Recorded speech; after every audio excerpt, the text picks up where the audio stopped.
I only agreed to watch my best friend's house. Then he came home early and changed everything. What happens when one unexpected night makes two best friends question everything they thought they knew about each other? Hey everyone, welcome back.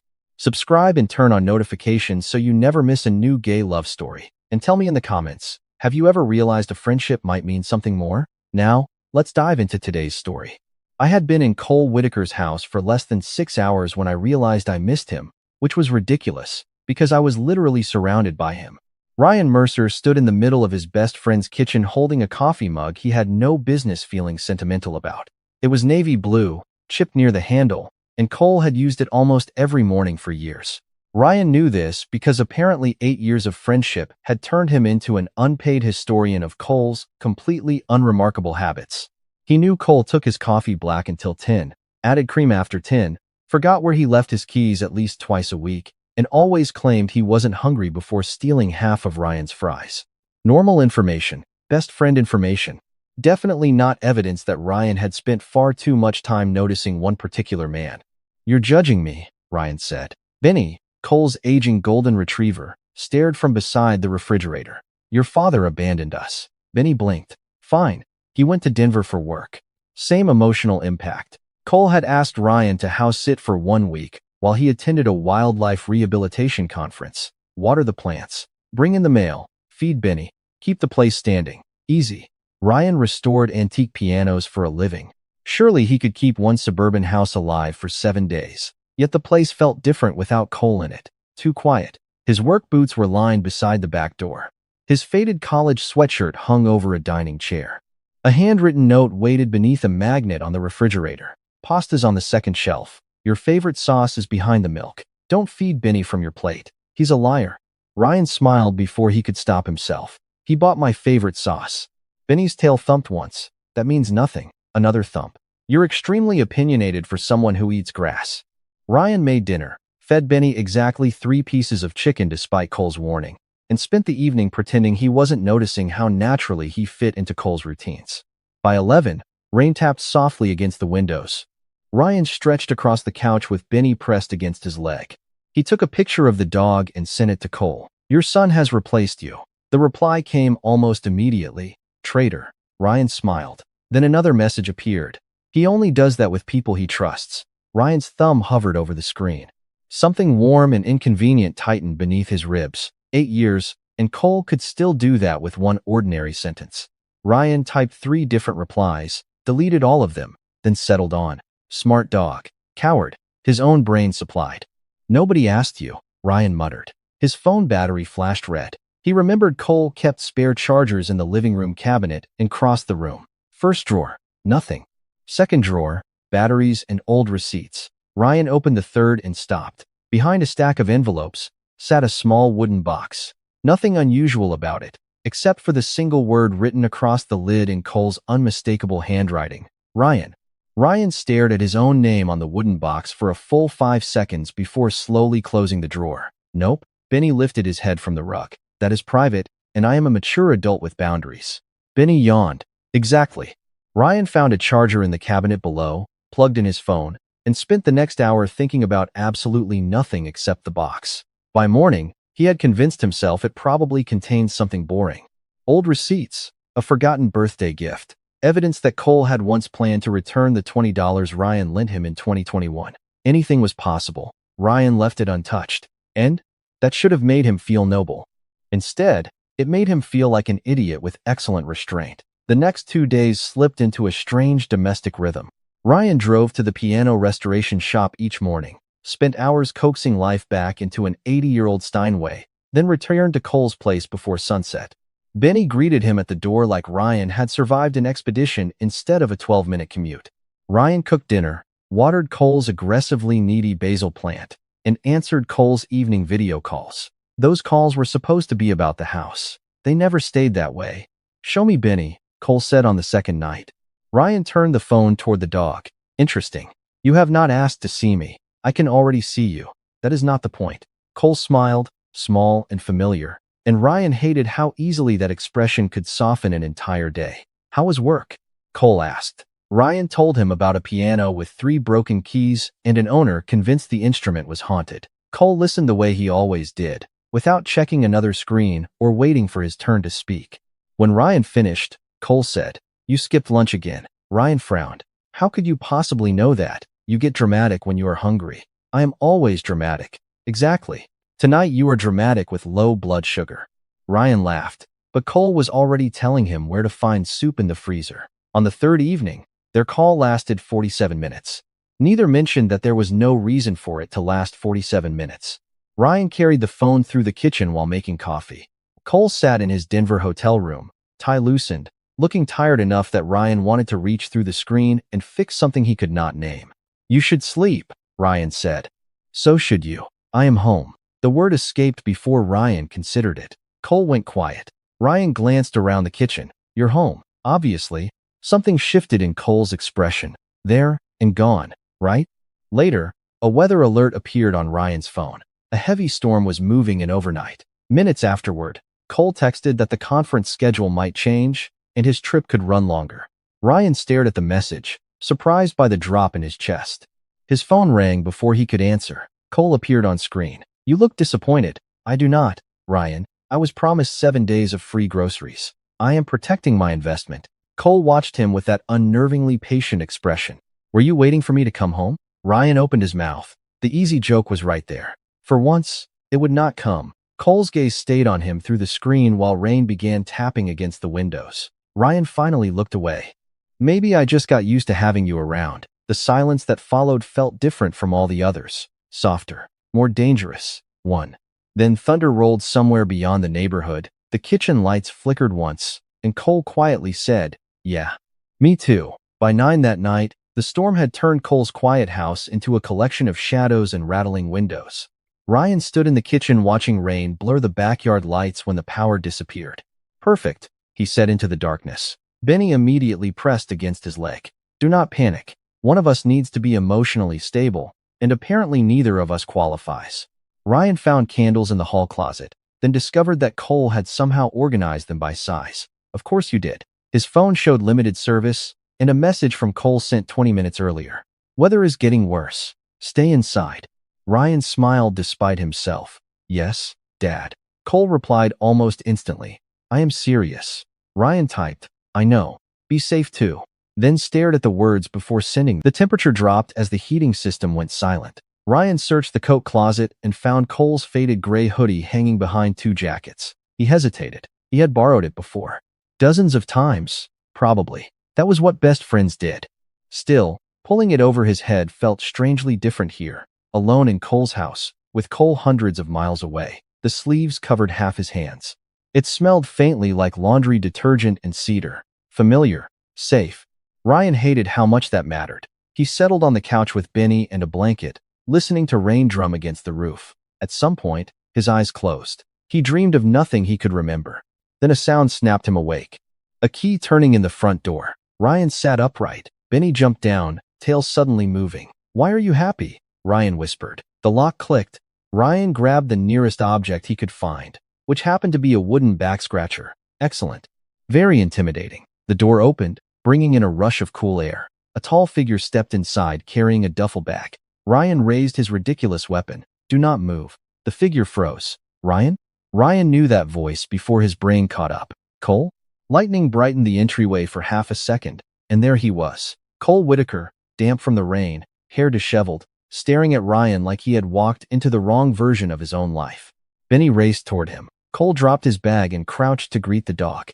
Ryan remained beside the couch, still holding the backscratcher. "You were supposed to be in Denver." Cole looked up. "Good to see you too.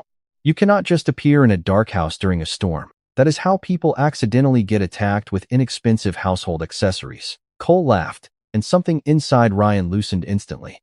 He lowered his hand. "What happened?" "Conference ended early.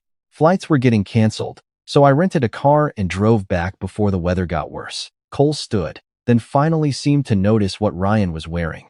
His eyes dropped to the gray hoodie and stayed there for one quiet beat. Ryan became painfully aware of himself. "I was cold. I did not say anything. Your face did." Cole's mouth curved. "My face said you look comfortable." Ryan folded his arms. "Do not make this weird." "I was not going to."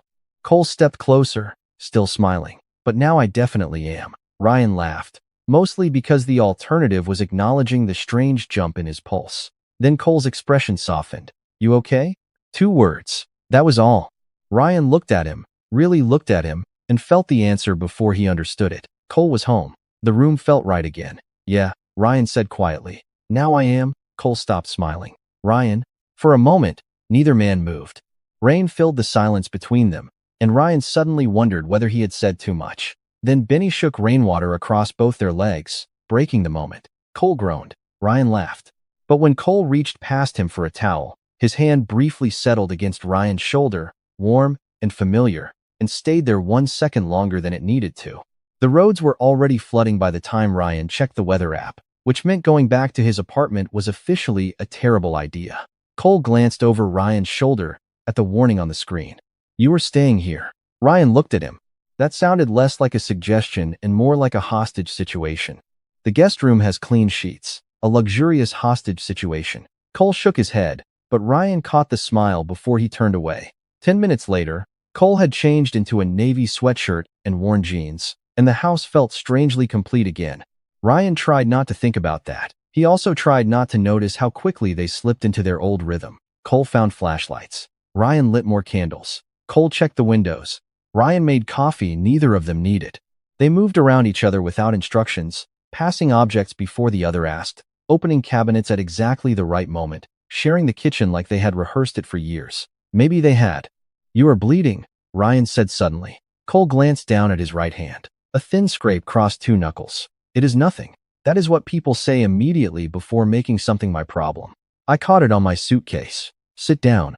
Cole raised an eyebrow. Ryan pointed toward a kitchen chair. Whitaker. Chair. Now. Yes, sir? Cole sat, visibly amused. Ryan retrieved the first aid kit and pulled another chair closer. He cleaned the scrape carefully, his fingers steady from years of repairing delicate piano mechanisms. You know, Cole said, I survived 29 years without you supervising minor injuries. And yet your survival rate improved dramatically when we met. Cole laughed under his breath. Ryan looked up. That was his mistake. Cole was already watching him, not the bandage. Him? Candlelight softened the familiar lines of his face, and suddenly the kitchen seemed much smaller than it had 5 minutes ago. Ryan looked back down. Why are you staring at me? I am trying to figure something out. Ryan wrapped the bandage around Cole's hand. About my first aid skills? Because I accept compliments in cash. About you. Ryan's fingers stopped. Cole did not look away. The joking answer should have arrived automatically. Ryan had built an entire friendship out of joking answers whenever things became too honest. Tonight, nothing came. What about me? He asked. Cole's expression changed almost imperceptibly. You seem different here. In your kitchen? In my life. Ryan's breath caught. Cole seemed to realize what he had said and looked toward the dark window. I mean, these last few days. The calls. Coming home and seeing you here. It feels. He stopped. Feels what? Ryan asked. Cole rubbed his thumb against the fresh bandage. Easy. One word should not have carried that much weight. Ryan leaned back slightly. We have been friends for 8 years. Easy is kind of the point, is it? Ryan looked at him. Cole's voice had gone quieter. Do you ever wonder why this is easier than everything else? Ryan knew exactly what he meant, and that was the problem. Relationships had come and gone. Bad dates became stories they laughed about over coffee. Holidays changed. Jobs changed. Apartments changed. Somehow, Cole remained. Cole was the person Ryan called when a restoration finally worked and when nothing did. He was emergency contact, spare key, first call, last text. Ryan had spent years treating that permanence like proof of friendship because the alternative was terrifying. You are getting philosophical because the electricity is out, Ryan said finally. There it was, the joke, his escape hatch. Cole gave him a small smile, but disappointment flickered behind it, probably. Ryan finished the bandage and started to pull away. Cole's fingers closed gently around his wrist, not gripping, just stopping him. Ryan looked down at Cole's hand, then back into his eyes. Neither spoke. The rain whispered against the windows. Cole slowly released him. Thanks, he said. Ryan nodded and stood, carrying the first aid kit toward the hallway. His heart was beating far too fast for a conversation between best friends. Behind him, Cole remained at the table. Ryan reached the cabinet, opened it, and froze. From where he stood, he could see the third drawer across the room, the drawer containing the wooden box with his name on it. And when Ryan glanced back, Cole was looking at that exact same drawer. Ryan said nothing about the box.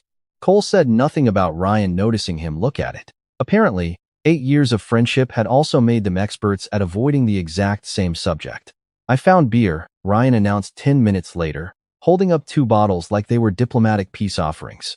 Cole was sitting on the living room floor with his back against the couch, Benny stretched beside him. Those are mine. Not anymore. Ryan handed him one and sat down. Outside, the storm softened to steady rain. Inside, Candlelight moved across the walls while they traded stories they both already knew. The disastrous camping trip when Ryan forgot the tent poles. Cole getting locked out of his first apartment and calling Ryan at 2 in the morning. The road trip where they drove 90 miles in the wrong direction because neither wanted to admit they were lost. You blame the GPS, Cole said. The GPS knew what it did. Cole laughed, head tipping back against the couch. Ryan watched him for a second too long. There had been thousands of moments like this. Maybe that was why Ryan had never understood what they were becoming. Nothing had happened all at once. Cole had simply become part of every important memory until Ryan could barely imagine one without him. Remember Jason? Cole asked. Ryan groaned. Unfortunately, he hated me. He did not hate you. Cole gave him a look.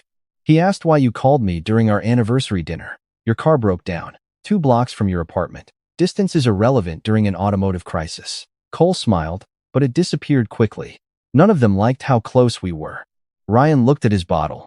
You never liked any of them either. No. Why? Cole went still. Ryan expected another joke. Instead, Cole stared toward the dark fireplace. Because none of them looked at you the way you looked at them. Ryan frowned. What does that mean? Cole turned toward him. Nothing. That was definitely something. Forget it. Cole started to stand. Ryan caught his wrist without thinking. Cole stopped. Ryan did too. His hand was wrapped around Cole's wrist, thumb resting near the edge of the fresh bandage. It was an ordinary touch. They had hugged hundreds of times, shoved each other jokingly, fallen asleep shoulder to shoulder on flights. Yet this felt nothing like those moments. Cole slowly looked down at Ryan's hand. Ryan should have released him. He did not. Cole? His name came out quieter than intended. Cole lowered himself back down. Now they were closer. Close enough that Ryan could see the tiny crease between Cole's eyebrows, the one that appeared whenever he was trying not to say something. What? Cole asked. Ryan had no answer.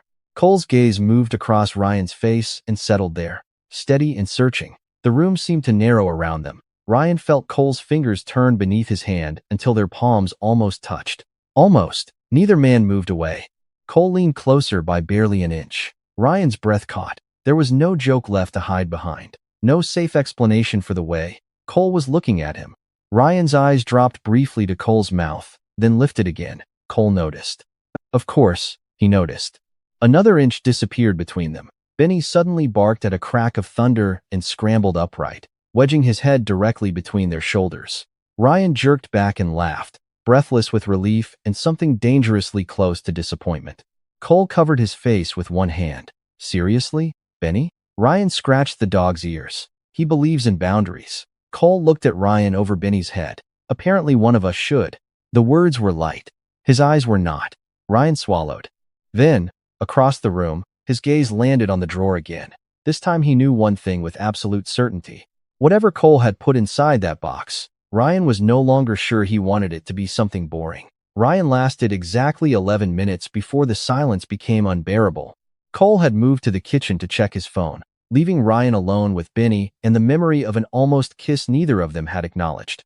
Ryan stood, paced once around the coffee table, then stopped when Cole returned. Cole followed his gaze immediately.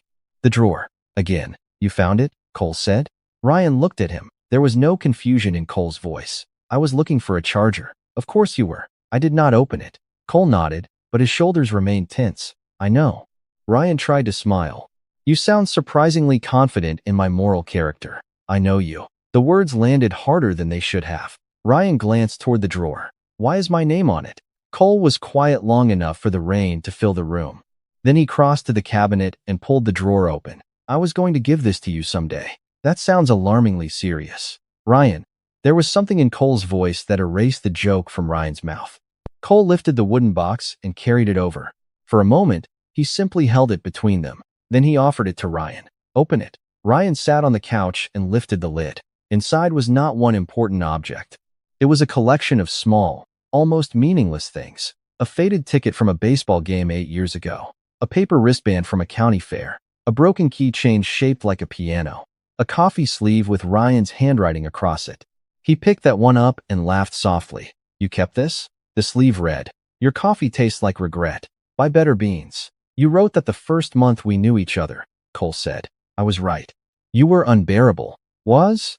Cole smiled, but his eyes looked nervous. Ryan kept searching. There was a birthday card he barely remembered giving Cole, a receipt from a diner they used to visit after Ryan's late shifts, a movie stub, a folded napkin with a terrible drawing of Benny, tiny pieces of their lives, things Ryan would have thrown away without thinking. Cole had saved all of them. "Why?" Ryan whispered.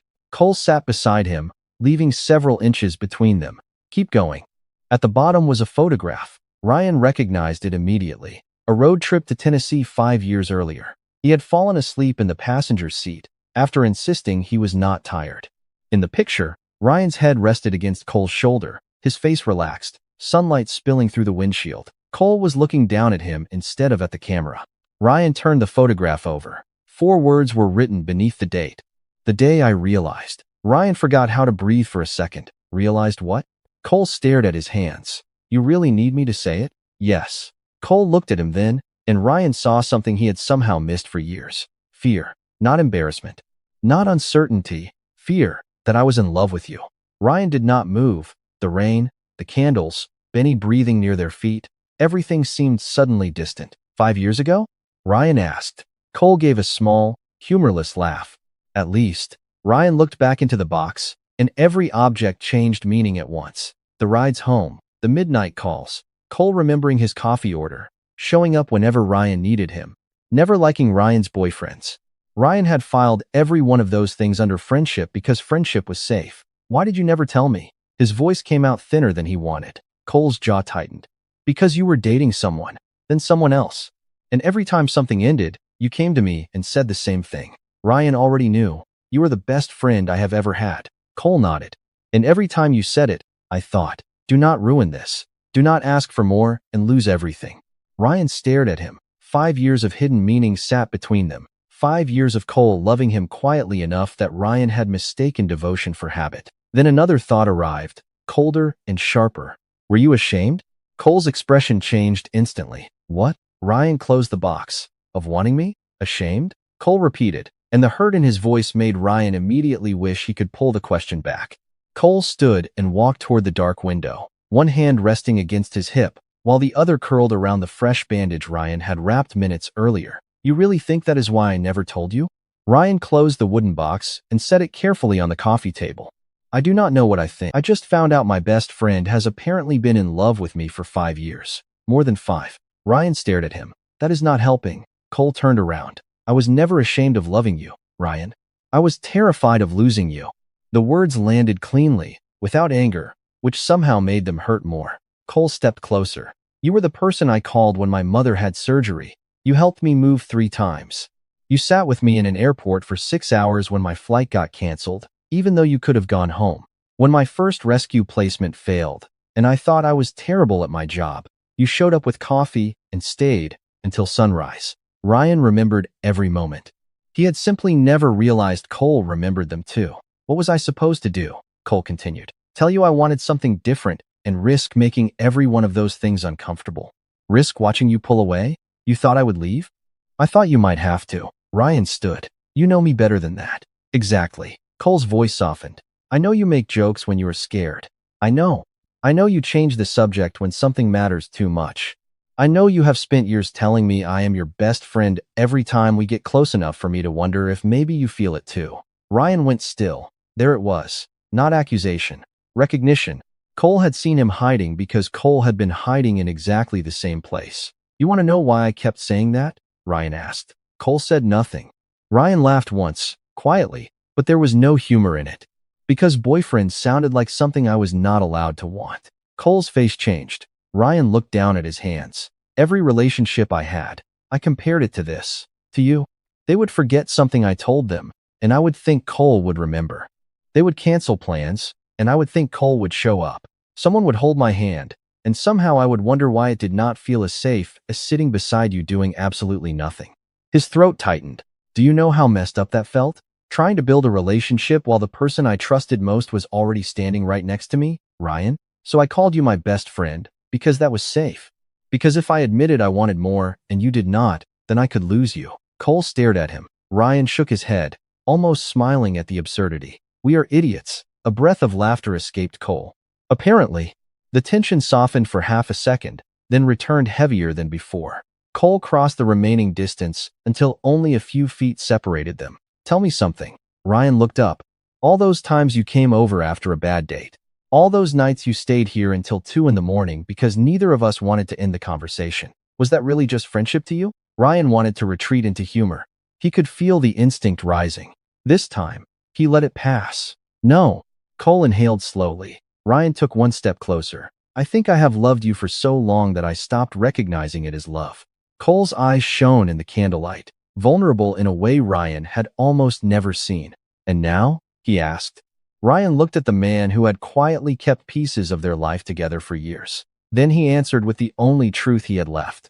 Now I am scared that if we walk away from this tonight, we will spend another 5 years pretending we do not know. For several seconds, neither of them moved. The storm had quieted outside, leaving only rain against the windows and Benny shifting somewhere near the couch. Ryan could hear his own breathing. He wondered how many times he had stood this close to Cole without understanding why leaving always felt harder than arriving. Cole finally spoke. If I kiss you, are you going to wake up tomorrow and pretend this never happened? Ryan's heart stumbled. There it was. No joke. No convenient misunderstanding. Just Cole standing in front of him, with 5 years of hidden love exposed between them. No. Cole searched his face. Ryan, I mean it. I can survive you telling me this is too much. I do not think I can survive finally having this and then watching you turn it back into a joke. Ryan felt something inside him ache at the honesty of it. He stepped closer. Then do not let me joke. Cole's eyes softened. You always joke. Then remind me I said this. Ryan swallowed. I want you to kiss me. Cole did not move immediately. That hesitation nearly broke Ryan's heart because he understood it now.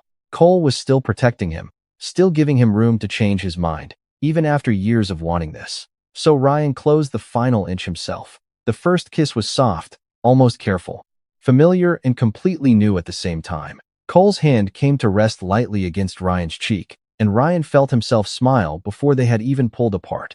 When they did, Cole stared at him like he was waiting for the world to correct some impossible mistake.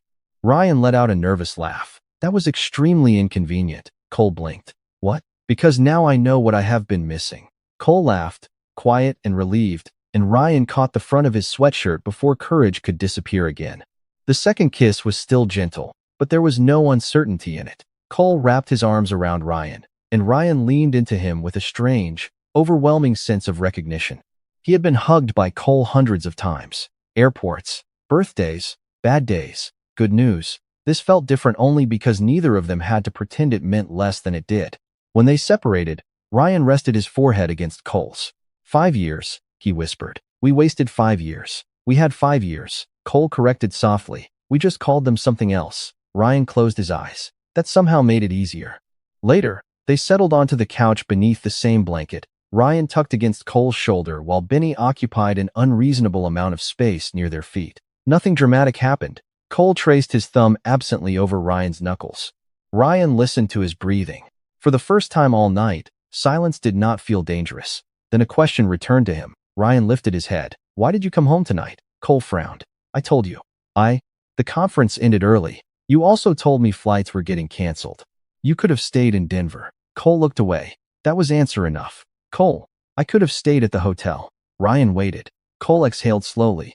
I kept calling you from that room, and every time I saw you here, making coffee in my kitchen, sitting with Benny, complaining about my groceries, it felt, he paused. Like what?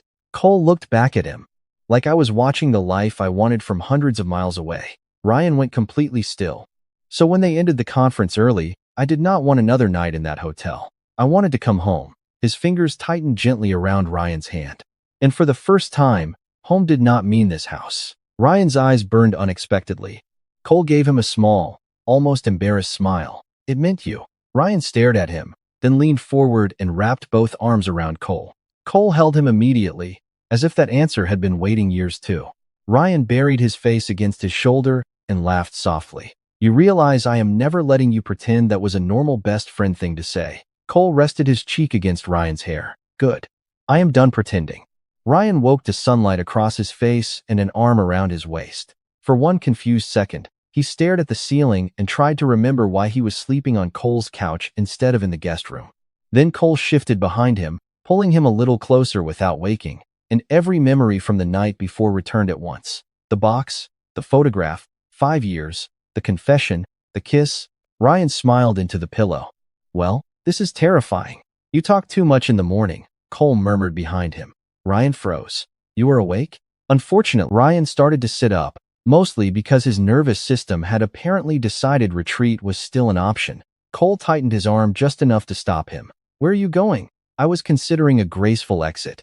You have never made a graceful exit in your life. That feels unnecessarily personal. Cole laughed softly and finally released him. Ryan turned around. Cole's hair was a mess, his eyes still heavy with sleep, and there was something almost painfully ordinary about seeing him like this. That was what caught Ryan off guard. Nothing looked dramatically different. Cole was still Cole. Benny was still snoring near the coffee table. The power had returned sometime before sunrise. The refrigerator hummed in the kitchen, yet Ryan felt as if someone had quietly moved a wall inside his life. Are we okay? Cole asked. Ryan looked at him. Beneath the casual tone was the same fear from last night. Ryan reached over and took his hand. We are more than okay. Cole's shoulders relaxed. Good. Although I think we should establish some rules. That sounds dangerous. First, you cannot secretly love me for another 5 years without filing the appropriate paperwork. Cole smiled. Reasonable.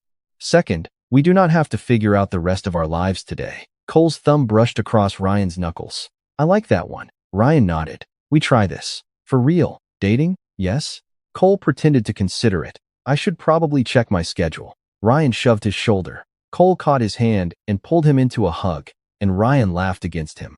A few weeks later, trying had quietly become staying. Ryan still had his apartment, but his toothbrush appeared beside Cole's. 2 shirts became half a drawer. Half a drawer somehow became part of the closet. His favorite coffee beans appeared in Cole's kitchen without discussion. One evening, Ryan came home from the restoration shop and found Benny asleep beside the front door, waiting for him. Cole was cooking dinner, sleeves pushed up, music playing softly from a speaker. Ryan stopped in the doorway. For years, he had imagined love would announce itself with certainty, something unmistakable and dramatic. Instead, it had looked like 8 years of remembered coffee orders, midnight phone calls, spare keys, saved ticket stubs, and someone always making room for him. Cole glanced over. Why are you staring at me? Ryan smiled, trying to figure something out. Recognition crossed Cole's face. About me? About us. Ryan walked over and wrapped his arms around Cole from behind. Cole covered Ryan's hands with his own. Any conclusions? Ryan rested his chin against Cole's shoulder. 1. Cole turned slightly. Ryan kissed his cheek. I think we were doing this backward. How? We became family first. Then we figured out we were in love. Cole turned in Ryan's arms and kissed him softly. No fear, no hesitation. Just the quiet ease that had always existed between them, finally allowed to mean what it meant. Later, Ryan would think about that week and laugh at how simple the original plan had been. Feed Benny, water the plants, bring in the mail, keep the house standing until Cole returned. He had done all of that. What Ryan had not expected was to discover that home was never really the place he had agreed to take care of. Home was the man who had been taking care of his heart for years, patiently, quietly, without ever asking for anything in return. Cole was still his best friend. Ryan hoped he always would be. The only difference was that now, when Cole reached for his hand, Ryan reached back. When Cole looked at him too long, Ryan did not look away. And when Ryan loved him, he no longer had to call it anything else.